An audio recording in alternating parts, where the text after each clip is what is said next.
G'day golfers. Ever found yourself redirecting blame and making excuses after having an absolute shocker on a golf course? I know that I have. Range was closed, I was a little cold, didn't warm up, I hit it in those 3 old divots. Then we have the podcast for you. We focus on how to fundamentally own your swing. Strike it pure and consistently shoot in the 70s. Be it if you're a weekend hack, retired and playing daily, a school phenom or a tour professional. We present and discuss facts and physics pertaining to golf, trying to keep our ego and opinion at bay.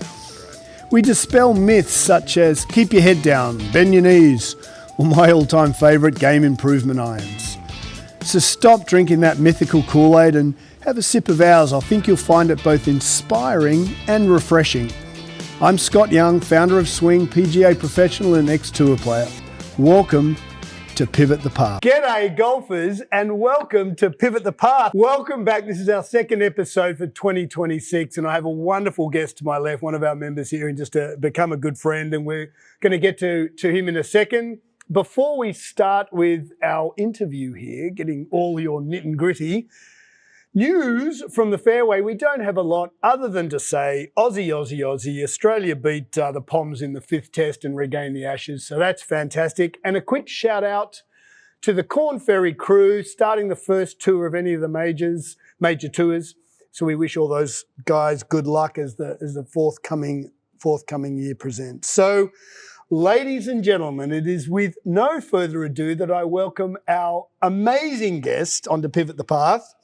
Thanks, Scott. He's a man who epitomizes the essence of grit and determination. And on a serious note, with a podcast called Pivot the Path, if there was one man who I've met over my years who's really had to pivot his path and rise and really, you know, all bullshit aside, really kind of look himself in the mirror and go, okay, well, here's my new set of normal.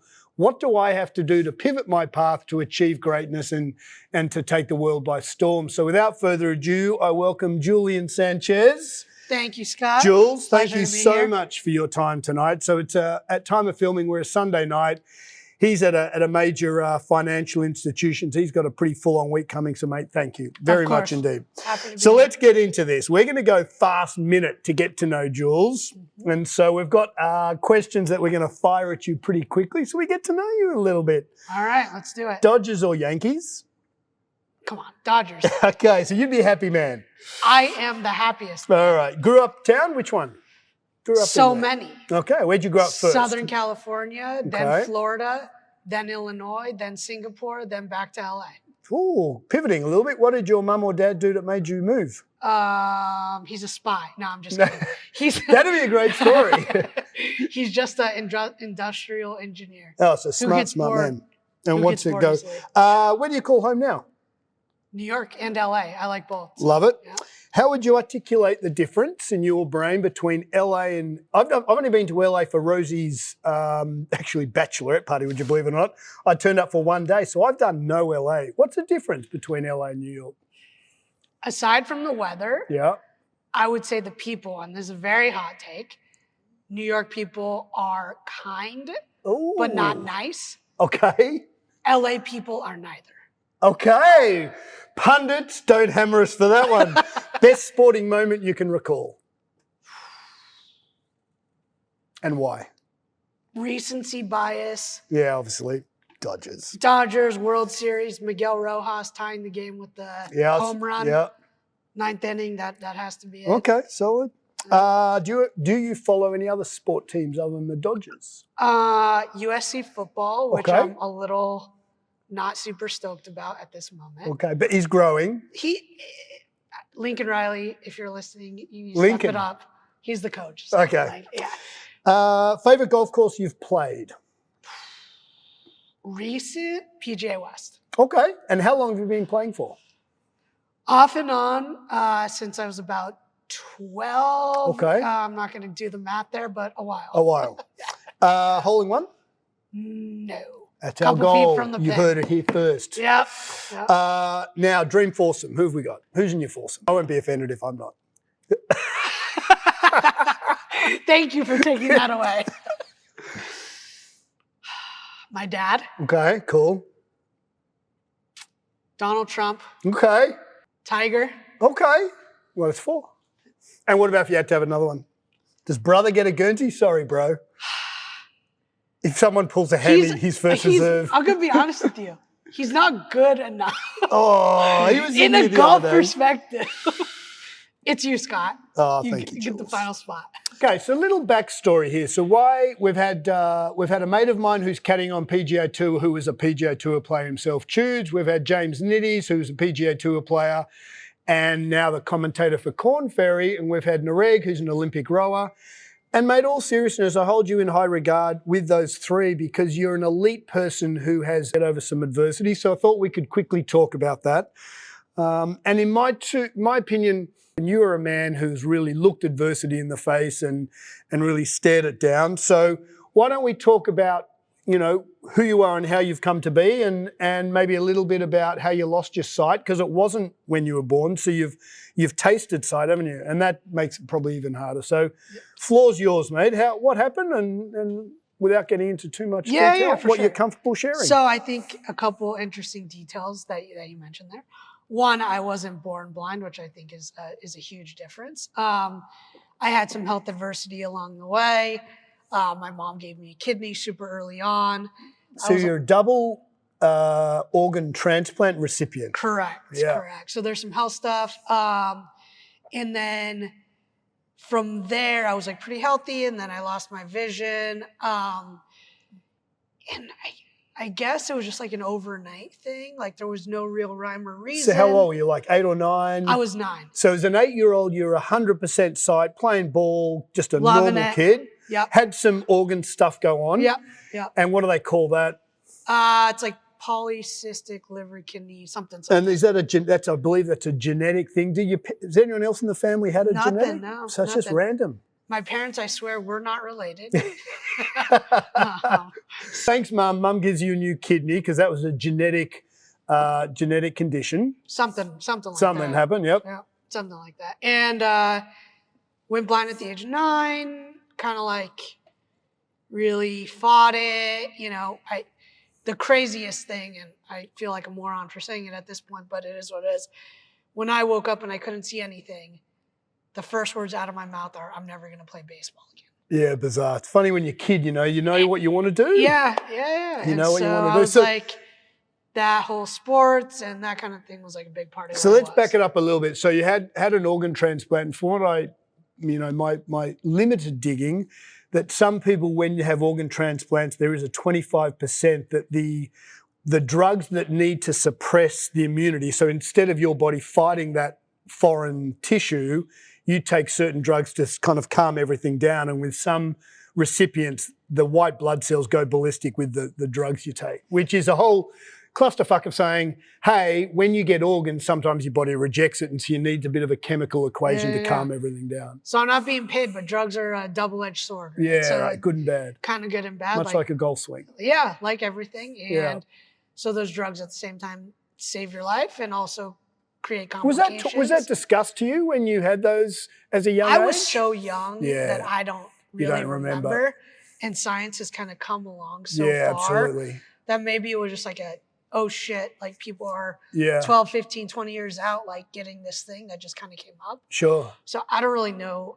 The short answer is no. Yeah. When it started coming up, people were like, oh, obviously this is what's happening. Okay, so they nipped it in the bud pretty quickly. Fairly. Okay. There was a couple of years there where I was going through it, but like high school from home and like sick all the time. And like, kind of that type of stuff where I was like, oh, this is not normal. And, so then they figured it out. Amazing. Yeah, they figured it out. Amazing.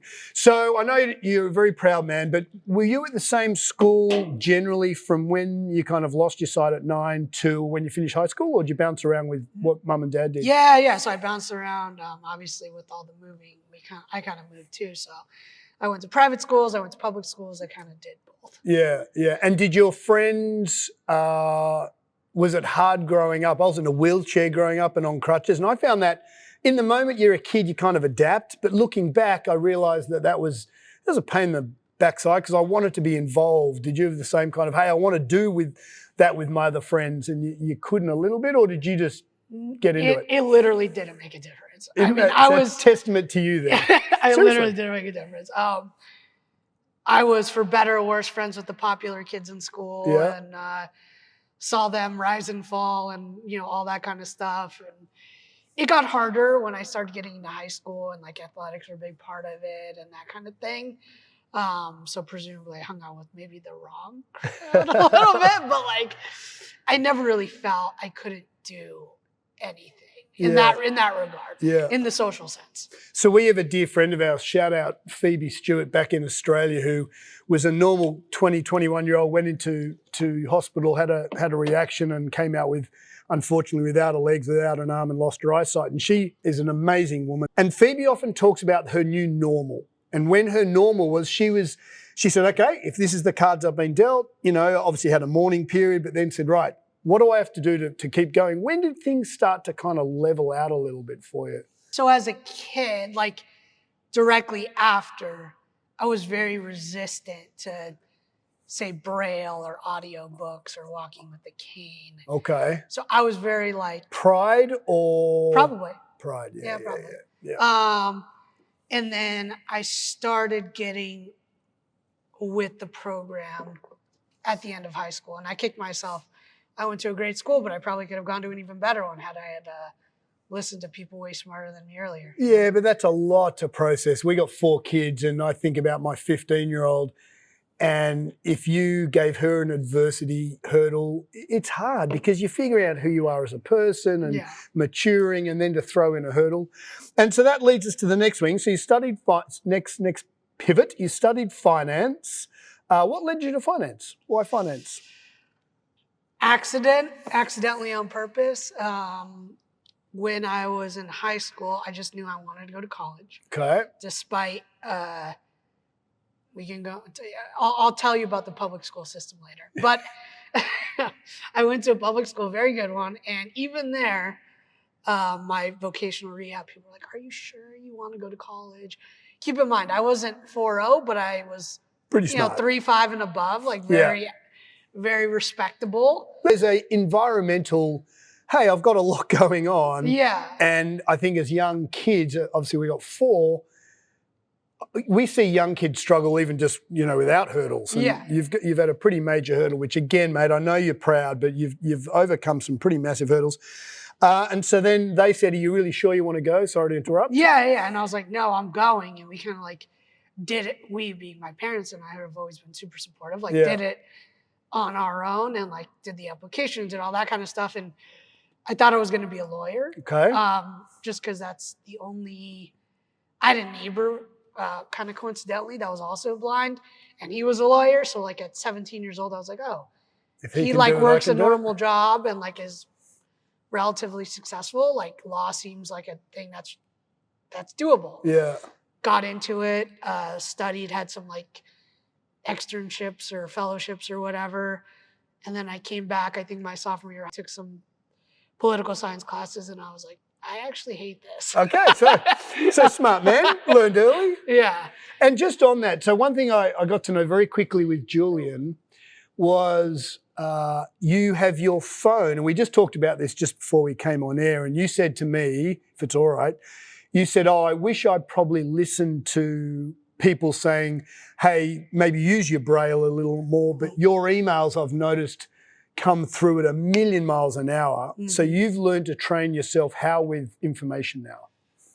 I think I still rely on my hearing, like a good amount. So when I send Julian an email, it comes through as like 20x the speed? What's the speed there roughly? It's whatever the max speed on the iPhone is. I really don't know. Okay. And then I have a similar type of software on my like laptop and that kind of thing. Sure. But even, I mean, to my point of being like resistant, my parents had to force an iPhone in my hands. I did not want it. Interesting. Why is that? I don't know. Yeah. I have no idea. Yep. And there was a voiceover feature on it very early on. Shout out to Apple for being great about that stuff. And I didn't want to use it. And I like tried to use my vision and put the phone close to my face when like the voiceover feature was just so much easier. Interesting. Yeah. It took me maybe about a summer to be really, really good at it. But then after that, it was like, I literally can't live without it. Yeah. So non sequitur, but that's that. And was thinking about law and didn't love it. Took an econ class and It's like, oh, this is pretty applicable. This is kind of cool. Like, I don't know what I'll do with it. I had no idea what finance was. Sure. And then it just kind of through. And that was at University of Southern California. Southern California, love it. USC, yeah. And so you did economics, finance, and then you went back for a master's, a glutton for punishment. I did. But I mean, truthfully, that was because finance recruiting is so early. Like a lot of these students, you kind of, for the traditional finance paths, you kind of have to know sophomore year that that's what you want to do. So you finish your freshman year, sophomore year, it's kind of like, okay, you know, finance path, internships, all that kind of stuff. Sure. Because of my pivot, I was not on that track for like a traditional finance internship role. Sure. And so I had to think of a way to very smart get more experience and get another bite at the apple with recruiting and so on and so forth. So I did a master's. And then you ended up at a pretty high bank here in the city, and top 2 or 3 in the city, if not the globe. Is that a little bit of a, hey, I can do anything I want? Like, you've chosen one of the most aggressive banks that's brilliant, and you've obviously worked very hard to secure that. My question is that a little bit of an underlying internal, hey, F you, doesn't matter what's come my way, I can achieve this? Or do you think it just came about? I'm going to say something that will blow your mind. I applied to all of the bulge bracket banks and like smaller boutique banks. Only New York or in LA as well? At that point, I was like, it didn't matter. Yeah, you wanted a gig. Yeah, I wanted something. The place I work now, they were the most receptive. Very cool. Yep. Very cool. We're very proud of you, mate. You're an amazing young man. Okay, so let's talk a little bit about how you and our orbits met. Yes. Shout out Anthony Ortiz, who's back in LA. Yeah. Well. Crazy Anthony, you know you're crazy. He's a mate of ours in finance, and he says, hey, I've got this friend who is interested in golf. Can I bring him along one time? And I have a question for you about that. Yeah. Did he ask you first? Yeah. He did? Yeah, it was good. No way. Yeah, okay. That was good. Okay. Anthony, shout out Anthony. He is cut from a rare cloth. That's fair. Yep, he loves his golf, this guy, loves his golf. And so that's how you and I met. And then maybe talk a little bit about kind of what you brought to the table pre-swing. And we're obviously going to get into hitting some balls in a second. And I'm super proud. We talked about this just before camera. You know, Julian said, what are you getting out of today? Not in a direct question, but hey, like, why me? And I said, well, I think you're amazing. I really do. But I also found that I've loved the challenge of, I treat Jules just like everyone else, and Jules is just like every other member in here. And I don't see it as I see it as a hurdle, the fact that you can't see. And we've done some really solid outside the box thinking of how to get you to enjoy your golf. So maybe if you can talk to how you came to us, and hopefully then what you're achieving from here. So I would say, to put a bow on that, if you could teach me to draw a golf ball, you could teach anyone, right? And so how I came was through Anthony.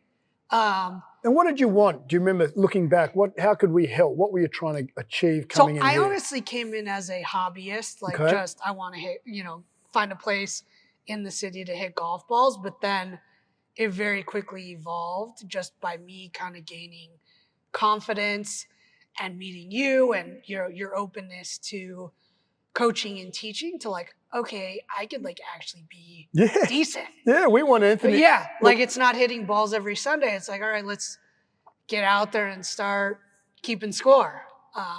So it evolved a little bit over time, I would say. I golfed at various levels. In my childhood, I had golf lessons when I was in Florida a couple times. And like at various points, I had been some level of passable. But then during COVID, I got back into it and started swinging the golf club again. And I just wasn't getting the results even that I had as a child. So I was like, I don't know what's changed, if it's me biologically or if it's because my vision was the same. Right? When I was 12 or 13 and able to like finish holes and golf with my friends and brother and stuff, I wasn't good, but I was finishing holes. So talk us through, how does that actually work? When you're actually playing a round of golf, does your bro does your brother kind of set you up and say, hey, you're pointed to the target? Like, talk us through If we're not playing for money, he'll point me towards the target. Jacob, I know you point Julian in the wrong direction when you're playing for money. So on a serious note, when you're playing with your dad, Jacob, and your mates, how does it actually work? So you tee your ball up if you're off the tee. Yep. You're playing carts. Well, obviously, we want Jules to walk as we want all you to walk, but that's a level of. You haven't dropped that on me yet. Yeah. We're getting there. We're bringing you into our ecosystem. Okay. But how does Jacob kind of point you in the right direction? Yeah. So I like yes is the answer. Yeah. I like landmarks. So like big tree right, small tree left. Like things that I can see, I kind of. So how do you see those with both? But just the left eye's better. So can you see a difference in grayness, or what are you looking at? No, it's more like a tree blob thing on the left. So you can see a blob compared to nothing. Okay. Yes, correct. And so you might look away from where you're trying to hit it as a reference point, and then work back to zero. That's exactly what it is. It's a reference point. Perfect. Gotcha. Yeah, it's a reference point. Gotcha. Talk me through, if you don't mind, just for my brain. How do you, day to day, when you go to work, when you're working at a top global bank, how do you make sure whenever I've met you, you're always buttoned up. What does the day to day look like? How are you just navigating your way around your apartment? Is it by hands? Is it by memory? What have you trained yourself to do? We talked about weather, and Rosemary said, oh, have your other senses highlighting you? And you said, oh, bullshit, I don't really think that occurs. No, talk to us. I find it, mate, you're brilliant. How do you navigate day to day? What is it? Memory? Is it hands? How do you do it? Process and routine, I would say. Are you a process and routine driven 10-year-old out of interest, or is that something that you've had to double down? Very learned. All right. Very, very learned. That is not. I think I was a high. I'll pat myself on the back. I was a high strung. My personality was what it was. Yeah. At 10. Yeah, 100%. But the framework around like what that actually means and like how to implement that in various scenarios was definitely learned. So you've learned as out of necessity to become super pedantic on process and routine. Correct. So you have no excuses to not break 80, Julian Sanchez. Because golf is process. We'll come back to that. But Love it. In the mornings, like just as an example. Yeah, give us an example. Kind of a normal thing.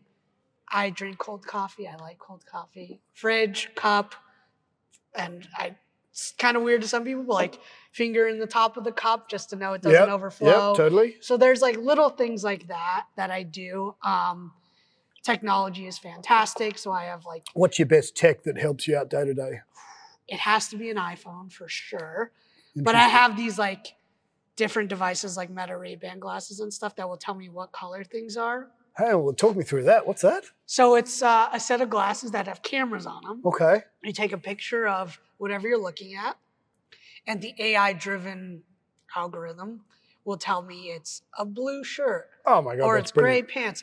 So before that, I like only bought certain colors and knew like I couldn't mess it up more or less. Yeah. You know, white shirts, blue shirts, gray pants, black pants, that kind of thing. So it kind of always went. Although I did wear 2 separate shoes before to a meeting, but that's golden. Yeah. You know what the worst part about it is? Hang on, when did you know? Did someone say after the meeting? No one told me until it was like 3 p.m. in the middle of the day. How busy? How important was the meeting?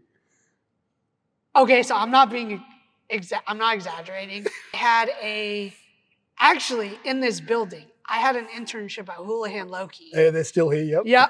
And the headquarters, I don't know if it's changed, but when I was there, the head of corporate finance was in LA. Okay. And I had a meeting with him. Pretty sure they're all here now. Maybe. But I had a meeting with him and I had a brown shoe and a black shoe. Awesome. Yeah. The guy next to me, a VP, he comes like probably 3, 4 o'clock and the meeting is already come and gone. Hey, I meant to tell you. Yeah, okay. Thanks so much. So very unscripted. You and I both wearing the same color top, which is very bizarre. I was going for my Sunday red, but I didn't have that's your red. Sunday red. Yeah. So getting back on that, so you're talking Meta glasses. Yeah. So I'd love to get involved. So they're headquartered here. So they're going to turn their Oakleys. So their Oakleys is going to be their sport driven, and then the Ray-Bans is their fashion. Yeah, that's really, cool. I mean, that's really cool technology. Yeah. Very cool. One of the things that we did kind of give you a kick up the backside on here with your hip flexors. So although the side is obviously a hurdle, but you can overcome anything, Julian is built with very anteriorly tilted pelvis, means his hip flexors are tight, meaning those hips struggle to disassociate a little bit. So I think the first thing we got you to do was a screen, and I can remember we've got it on video. You're doing that hip flexor stretch, which you probably don't do at home. I hope you do more. I have done it before at home. Okay, once or twice. We're going to try and make sure you get back to bugger lugs doing that 20 times a day. On a serious note, because if those hip flexors are tight, those hips, the pelvis starts to stay pointed downwards, makes the hip turn pretty tight. So that's one thing that I like that we've brought to the table. And then the other thing, you and I bantered back and forth, and we made different color heads. And I'm really proud, and we've got Jules's 7-iron in here, and it's a very, very streamlined club head, virtually very minimal offset. But we put this huge bit of plastic rod down the back of the grip, so that when Julian grips the club in his fingers, what does that feel to you, Jules, if you grip it there? Open, closed. Okay, so now we can tell whether the face is square, open, or closed. Now, all we've got to focus on with Julian is to get his pelvis a little more lumbar, get that pelvic tilt working. And Jules comes from the inside all day long. And so now we can control face. And as we know, it doesn't matter who you are or how you're built, face less than path. And so I'm really proud we developed those. So we put those in all your, what have we got? We've got all your irons. Everything. Yeah, From driver woods and to drivers to rescues. irons, And with many people in the city have their own simulators, whether it's their office, whether it's their apartment, even some we teach in here with their own in their house. But one thing I've learned is that it's the structure and the essence of improvement and our systems and our processes. So get back to you as a kid when you said you had to come very process orientated. Yep. Even though you've got a simulator in your building, as dozens of our members do, the building sim simply doesn't return improvement. So that's kind of where hopefully we've come into it. And 100%. so then we got this apparatus here where we fixed the face issue. So now Julian's coming face less than path, but we noticed and people who have got perfect sight say the same thing, how far away do I stand from the ball?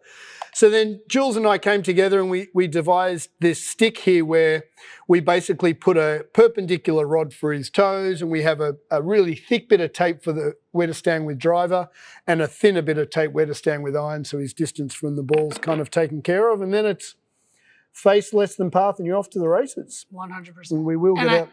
And I think the big thing that I'm noticing for sure is sometimes I remove the rod and I stand the same distance just out of memory. Well, that's what we're trying to do, right? It takes Yep. 30 times a day for 3 weeks to create a habit. Yep. And our goal is to create apparatus, and eventually we won't need these. Well, we'll probably keep these forever, but we start to take the guardrails away, and so you can play. So, but one thing I've learned today, I like the idea of the shadow of the trees, and so you work backwards. Yes. So you must. Do you always go, actually interesting, do you always go to the right-hand side for a point of reference or the left? It's a great question. You'll have a pattern. I think the biggest landmark is typically where I go. Interesting, And then irrespective of left and right. Yeah, and then I'll adjust accordingly. So, and I do get upset because sometimes people will self-correct me because they know I draw or hook in certain directions. So they'll be like, line up this way, and it's, to the right of the pin, but then it comes back or whatever. Interesting. So, it is a lot of reference, but it's very much, doesn't matter left, right, center. It's creating an anchor is what you would call it, and then basing left, right, center off of the anchor.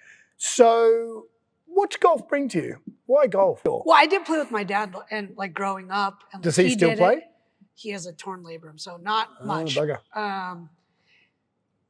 I think it was I had done it. I had kind of been around it. I enjoyed it. And I wouldn't say I never took it seriously, but it was always more of every couple months hobby. And then as I got older and I craved competition and sports and that kind of thing, I don't know how far golf will take me other than Sunday enjoyment, but if I had my way, I would get as good as I possibly could get. Look, there's no reason why we can't get you breaking 80 most times you play golf. We've got a set of clubs now. We've made them stiff and light, and they're a little shorter. We've got the grips now where you know exactly where your club face is. And the next components, we've got face and path pretty well dialed in. So I believe, and I think it's pretty factual to say, 3 things basically affect golf lessons, or how you instruct someone: face, path, and low point. Face and path we're improving low point. So one thing we're constantly working on with Jay is getting him moving forward to hit that ball first, ground second. And so that comes with a little bit of stability. We know that your old pins aren't the most stable there. Yeah. And so we've got to improve your hip flexibility, pelvic tilt. But we know we have to get that glute of yours to work a little better, but that's hard when you're working as long hours as you are. So there's a little bit of a physiological, hey, we've got to keep working on your glutes to enable you to stable. And then when you're nice and stable, you can pivot around that glute. And then when you can start to move forward. Yeah. So we got some good We got some work ahead. to do. Yeah, we got a little bit of work to do. So where do you want to take your golf? You want to take your golf to a competitive once a week? Do you see yourself joining wherever you end up, whatever that town may be? I thought about even like probably across the city there's like those screen leagues. Yep. Like I'd eventually want to do that. Yeah, nice. So one thing that Julie and I have both been on, and I've pushed pretty hard my end to unfortunately deaf ears, is when we're working on, and we know that our technology at Swing is better than 99% in terms of being precise and face less than path. And Jules knows what the club face looks like or feels like at impact with how much the club rotates. But one thing we've asked from a couple of the simulator manufacturers is voiceover. So Julian and I hit a couple of balls just while there were members in here before we started filming, and I spit out what Julian's face and path is. It would be lovely if some of these simulator companies had a voice activation on their desktop. Right. Or a mobile device or something. Yeah, that would change your world considerably. Yeah, right now I swing to contact and to direction. Yeah. So unless someone's telling me the stats, it'd be cool to know that I hit a driver with this much spin or that much spin or directionally, but. Yeah, so Unica and all the other tech companies, we love Unica in here, but hey, let's get a voice-activated results page. That would be superb. Well, on that note, should we go hit some? Let's do it. See what we do. Yeah. Okay, so what our relationship looks like, Jules usually gives me an SMS and say, hey, bugger lugs, I'm leaving Tribeca. I'll be up there in 15 minutes, and then we meet on the road, and then we basically, what do you want to get out of when you come to Swing? What are you looking for us? I'm just trying to get the consistent feel of contact and moving forward and eventually coming through the ball. I think clearing the hips, getting there, the rotation thing, right? After contact. So as I said, so if I grab the club from you, so we built these to be pretty light and pretty stiff. And as Jules grabs the club, there's the ridge there. So he knows where there's a club, sir. You know where your club is. And then one thing we battled with, and this took us a couple of weeks, was distance from the ball. And what we learned, and do you remember this lesson? This is like about 3 weeks getting to know each other. Yep. Jules would hit it and then miss the ball, and he'd get so pissed off. And then what we realized is that if Julian addresses the ball about 3 inches in front of the ball, the contact's perfect, which is kind of bizarre. Yeah. So maybe talk to a little bit. I want to put a ball in your hand here, sir. Yeah. As we're just changing things here, Julian's like, I'm doing this. And I'm like, yeah, maybe not. Constant evolvation. Yeah, it's great. So what we know, and again, we kind of banter off each other pretty well. What we know is that, look, sight's great, but one drill I used to practice with my eyes closed was really difficult. It's not the biggest litmus factor. I would go to say that your hip flexors are really tight and we've really got to improve those. Yeah. Julian's an amazing athlete, and I mean that with absolute sincerity, dude, as I stand here. And the fact that you have worked your system, which is what? So we've got our little T-square here, and I'm going to leave it to you. All I got, and you were going at 1,000,000 miles an hour before, so may I get you just to be really slow. Okay. I'm going to move you up just a little closer to the screen. All right, you're over to you, sir. Do you want me to explain or just go for it? Yeah, explain. What are you doing? So typically what I do is I line the T-square up. Like Scott mentions, I have the 2 notches, one for irons, one for woods. And then Will you take that to the golf course, do you think, or not? Or is that too cumbersome? I have, but I don't do it all the time. Yeah, I usually do it in the simulator and in here. So we probably want to create the feel of how far away you are so you don't have to use it. Well, definitely well, we can get into this later, but like every set of golf clubs I have needs to 100% be the same length, right? Yeah. Like I can't have a set in LA and a set. Actually, we got to look at that in LA. Yeah. So everything should be similar to your point on consistency. Yeah. Right? So actually, on that, we've got 5 to pitching wedge, a couple of sand irons, driver, and a rescue, and our next mission is 3 wood. Correct. Yeah, and I suggested maybe we go 5 wood, but you were very stubborn and said you want a 3 wood. So, well, or 7. I don't know, 3, 5, 7. Yeah, whatever. All right, so you go ball down there. So look at the T-square. Try to get as kind of oriented as I can, and then the end here. Usually put the ball about yay away. Line up the club. So we know, so I'm trying to get Jules to touch the rod with his toes so he knows how far it is. That's it. And then just slow on this one, big guy. Nice and slow. All right. And the first thing I'm going to do is call out. So from a golf point of view, that was quick. But Julian just came inside 13 degrees. So we know the hips are leading. And then the first question he and I always talk about, forward or back? That was definitely back. That was way back. And as we know, as any golfer moves back, the club face points left. So this is where if we can get the simulator companies, Julian's come inside 12 degrees, but because he's hanging back, his club face is miles left. Okay, so may get the same thing, twice as slow on the way back. And we always talk shoulders to 1 o'clock and just super slow on the way back. Okay, so what we're going to do is just get Jules just to hang fire. So we're going to slow on the way back, and I'm going to get him to hold his follow through on the way through there. Keep going, keep going, keep going. All right, so our goal together is to get all the weight off that back foot and get him really forward. All right, that's our goal. Now, if I said to you, is that the same or different, how does that feel? Different than what I do now. Different what you do. Okay, so how would you describe that difference to me? Balls on the ground, sir? More rotation. And a little more, where's all the weight? Front side? Front side, okay. So let's not sacrifice shoulders to 1 o'clock. That gets Julian from the inside. But really, let's get that weight moving forward. Nice and slow going back. Shoulders to 1 o'clock and really finish forward. Where'd your weight finish? Back. Okay, this is how cool Julian is, and this is how talented you are, sir. So this is where we'd love the simulators to spit out a name, but that was outside 7, which means your shoulders were where? Way left, like Way 10 o'clock in our language. So come on, this is how good Jules is. So from outside 7, can I get you to think about that just before you hit one? So what we're going to do is finish forward, but I'd like your shoulders to be at 1 o'clock at the point of impact. Okay. Feel versus real. 1 o'clock. Julian Sanchez, you are incredible. You've just come inside 20, face 2, go play golf. So you've just gone outside 7. We thought about it, gave a cue, and now you're inside 20, high bomb draw. Dude, that is so good. That is brilliant. That is absolutely brilliant. Now, a little bit of ground first, would you agree? A whisker. Yep. And I push everyone who comes in here to be brilliant. There's no reason why you can't. So let's get you finishing, one more to finish. Okay. Ball's on the ground.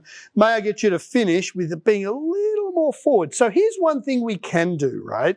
We want to get those hips loose. We want to get those glute activated. But what we can do is if we move this ball back, so you're ready to go, I'm going to move you back 3 inches. So the net effect of that is by moving Julian's ball back, we can affect a better strike, upside, but the downside of that, the face will trend open. So now instead of moving forward, because we've moved the ball back, it's the same physics, but the downside is the face will be open. So Jules really has to make sure that club face stays what he feels closed going back. Shoulders to 1 o'clock at impact, nice and slow going back. We should hit the ball first here. Okay, there's a perfect golf swing. Inside 18, face 4, ball first. That is incredible. So what we do at swing is just make sure that we look at the physics of flight. By moving the ball back, how did that feel? Great. Yeah, pretty good, right? I feel like I paired it. And so that, yeah, ripped it. So that's how I'd get you to basically take that to the golf course. Mm-hmm. And that was just lined up on the back foot more. That was probably an inch inside your right heel. So remember, you can move forward as a golfer, Therefore, you'll be ball first, ground second from the inside, face trending right.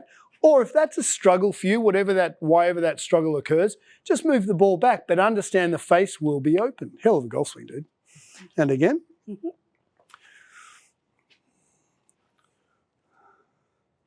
Love that. About here? Toes, yeah, I'd get your toes on the rod there, then move back a little bit. Yeah, move away from it just a whisker. Now remember, I'm just going to move this rod. It's just moved up a little. Now remember, super slow on the way back, shoulders to 1 o'clock and rip it. Slow going back, shoulders to 1 o'clock. Ground first, ball first. Ground first. That was ground first, yeah. So we just have to move a little more forward or move that ball back a little. That was inside 20, face 13. Let's see how good you are. Put you on the spot here. This is not doctored. So if I said to you, Jules, that was inside 28, how would you go inside 5? So if that was 130 in your brain, can you show me 12 o'clock impact strike? So you can hit bolo little draws all day, but let's hit one a little straighter. Shoulders to 12 at this stage. And then you've just come inside 16, face 7. Great job. Right, so now Julian's controlling his path just by using the clock method. So if I said to you, on a more macro thing just to finish, own your swings, our tagline, what does that mean? What does golf bring to you, Jules? What do you want to get out of that? You said a bit of competitiveness. I think it's challenging and I like challenges. Can you use this for work or is this more of a social? Of course, I mean, yeah, for sure. I think if I could go out and play golf with clients, that's never a bad thing. Yeah, it's a good thing. I just like kind of the tinkering and the honestly getting my brain away from work and having something to work on, like to consistently improve on. Yeah. It's pretty cool. Oh, So, thank you. You're remarkable. Jules, thank you. you're a legend. Thank you Appreciate so much. Thank you for being part. And remember, golfers, you can absolutely own your swing with the work you put into your golf, whether it's in your apartment building, here at Swing or online. Remember, be pragmatic. The work you put into the game off the golf course, bugger lugs for you, that's hip flexor stretches every day, will improve your golf game on the golf course. Thanks for joining us, and we look forward to seeing you next episode.